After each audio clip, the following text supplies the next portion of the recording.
to give us more details, I'm joined on the line now by Zambia's High Commissioner to South Africa, Muyeba Chikonde. Good to have you with us today, Muyeba, and no doubt our condolences do go out to you and your countrymen with regard to the passing away of the statesman. We've heard the statements and the character of the late president being described as someone with a sharp tongue. King Cobra was his nickname. I'm not too sure if you've had the opportunity to meet him, but the key characteristics that will stand out for you most following his death.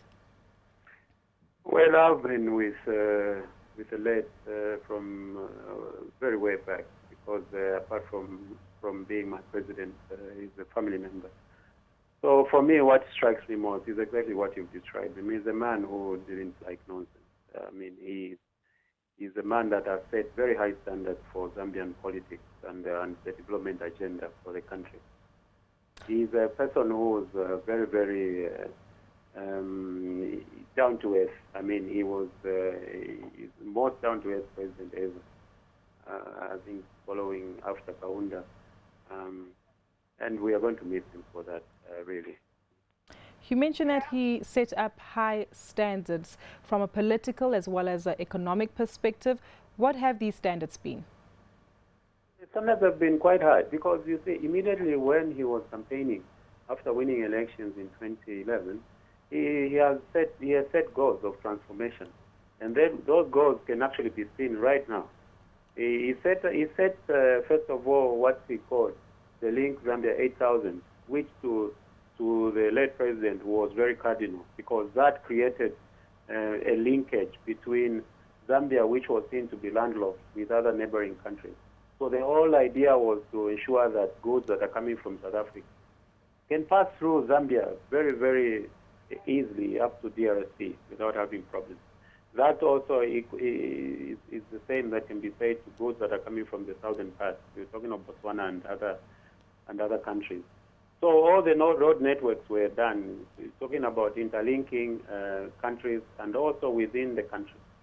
And in addition to that, he embarked on the construction of universities in each of the 10 provinces, and also we've already started with 3. So you could see that he started on a very high standard of development. You are based in South Africa, but your interactions with fellow African leaders, has the response been something that you might applaud? Sorry, I didn't get that. The response from other African leaders, has this been something that you might be able to applaud? Towards the death of our president? That's correct. Yes, well, we have received a lot of condolences from our brothers and sisters. And I think we are in solidarity with Africa, and I know it will be great to miss, because he made a lot of contribution to most of the meetings that Africa had, and we hope that he will be remembered in his own right.